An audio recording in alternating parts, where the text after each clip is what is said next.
you actually have some really interesting insights into, I think, what's happening in the world in the digital space. Yeah. Let's touch on that a little bit, on what you see, because you mentioned before that social media is kind of going to fade out a little bit, and what still works, which didn't really ever go away, but people shifted their attention to social. What are you seeing in that? And you're also connected to some very high profile people, some really big entrepreneurs doing amazing things in the world. So you got probably some insights, some insights that other people may not have. So what are you seeing? Yeah, well, we started to pick this up a couple of years ago on the trends of where things were going, right? Ads were getting more expensive. And for me, like social media and ads were like a quick fix. So everyone stopped from that, that foundational building of a brand, which is like SEO and, making sure that you're building really quality content, right? And so we flipped to this social media age. But now I started to see this a couple of years ago, and I started to watch the trends of what's happening and where credibility is lying, right? Everyone's looking for a credible source. And so what we're starting to see is that, if you look at this sea, I say the difference is between swimming in a red sea or swimming in a blue sea.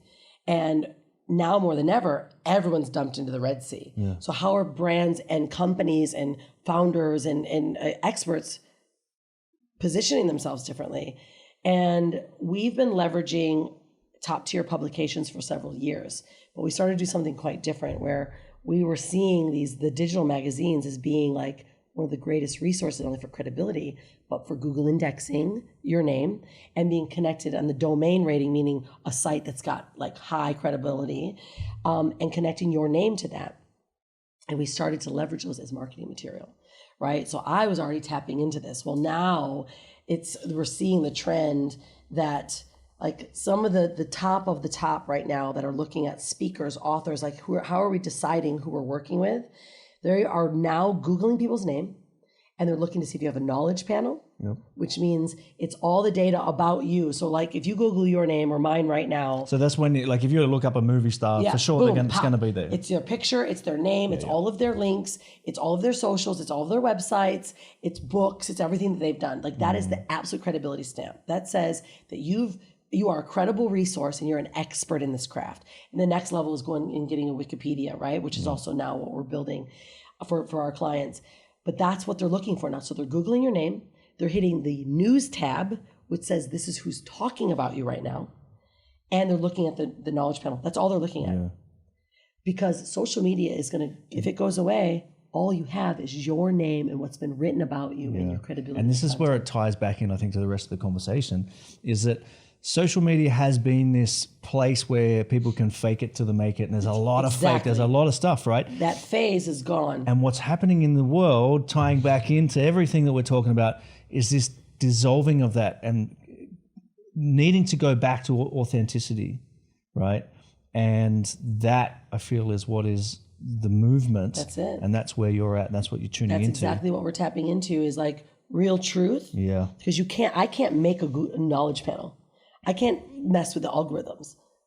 But you have to do it right. And you have to have the right steps, the right tiers, the right credibility. Like Google just blocked like 50,000 publications. There's so much garbage PR. There's people like, I can help you do this.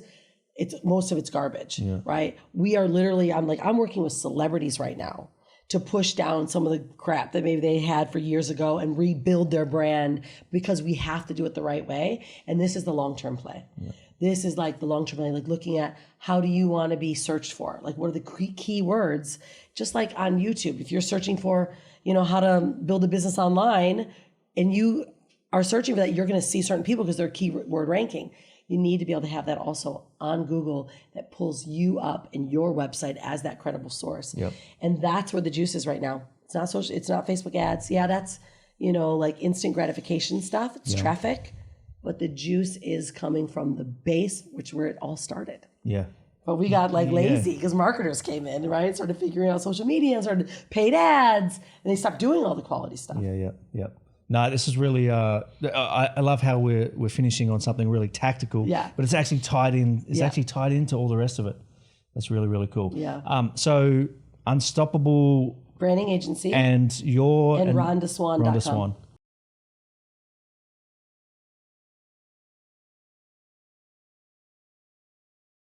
as you mentioned before, the world's, been in something of a mess. And I think this idea of sitting still, sitting in meditation, creating some rituals in your life, presence, gratitude, just more and more of that allows you to tune into what's most important, and then be in a space, be in a place of where you can do more. Yeah, I think that's probably the biggest is really, I didn't have a ritual, right? So now I've got my altar, I've got I've got my elements, the earth, water, fire, and air. And every morning I give gratitude. Yeah. Every morning I come out and I give gratitude. I pray to Creator, thank you. I pray to Mother Earth, thank you for what we've got. I ask for the spirits of Bali to support us. It's just that feeling, and it's interesting. I went away by myself between Christmas and New Year, by myself in nature, no one else but me, my dog. I had Hape, the fire, and my dog, and that was it. No people, no phones, nothing. And I met a monku there though, and he's the monk who's like the priest here in Bali. And I met him one time. He came over and we did a prayer with me, and he said, it's really interesting. Religion is like a boat. And once we get on the boat and it takes us to the other side of enlightenment, we no longer need the boat. So I feel like this conversation, some people might construe it as religious or, right? But I grew up in a Christian family, and I was forced to read. I've read the Bible 3 times. I've memorized every verse in the Bible, and I was forced. And I remember being young going, this doesn't make any sense. Why would this God not like this guy because his color? Why would this does not make any sense. I don't like this.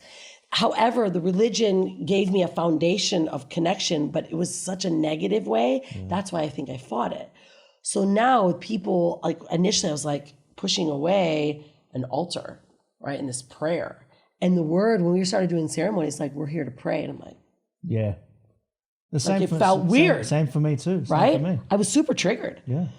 And then when I realized that the prayer is about your connection to Creator, you're praying for your life. You're praying for how you can stay connected to this source and be a better embodiment, leave more impact on other people's lives. And I'm praying for my family. And I'm a praying machine now, right? But it feels so good because I know that it's a direct connection to the source and the creation. And so I think that big thing for people is just adding in a little bit of a ritual.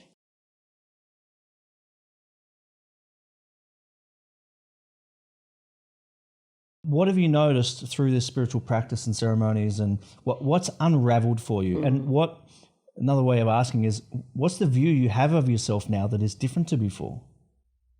That's a really good question. What's unraveled for me is my connection to spirit, my connection to source. And I'm not the driver.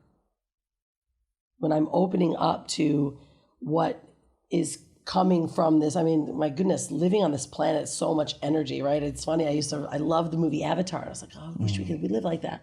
We are Avatar, we should be living that way, right? Which is connected to Mother Earth and what's given to us and the energy that we're provided with. I was living on this planet, right? Now I'm living within this planet. I'm connected to the source energy that I thought was super airy-fairy. And, being American Indian, my great-grandmother and my family, I was thinking, if I see another dream catcher, I'm going to barf. I'm just sick of these things. Seriously, and I was so like this. But now what's happened is I'm really realizing all the judgments that I was putting on that because I wasn't really willing to tap in to that side. And I thought that I was going to be judged because I couldn't then become successful. All I saw was the airy fairies, if you will, and I'm not judging, but that's a logo, statement to kind of, I guess, categorize people, and that's what I was doing. I was judging, and so when I started going through this journey, I really started seeing myself. I was confronting myself. I was confronting who I was to others. All the words that I was saying I wasn't because I wasn't truly authentic. I had been hiding all the stuff that happened to me as a child, the sexual abuse, the eating disorders, the image that I just didn't, I thought I loved of myself, but I didn't, because it was all about I was trying to be something for everyone else. And when I let all that go, and I mean, took a lot of time. That was a process, you know, to be able to face yourself and say, who really are you for the world? Who are you for your daughter? Do you want her to be like this hard ass businesswoman that makes money and just charges through? And that's what kept showing up for me. Yeah.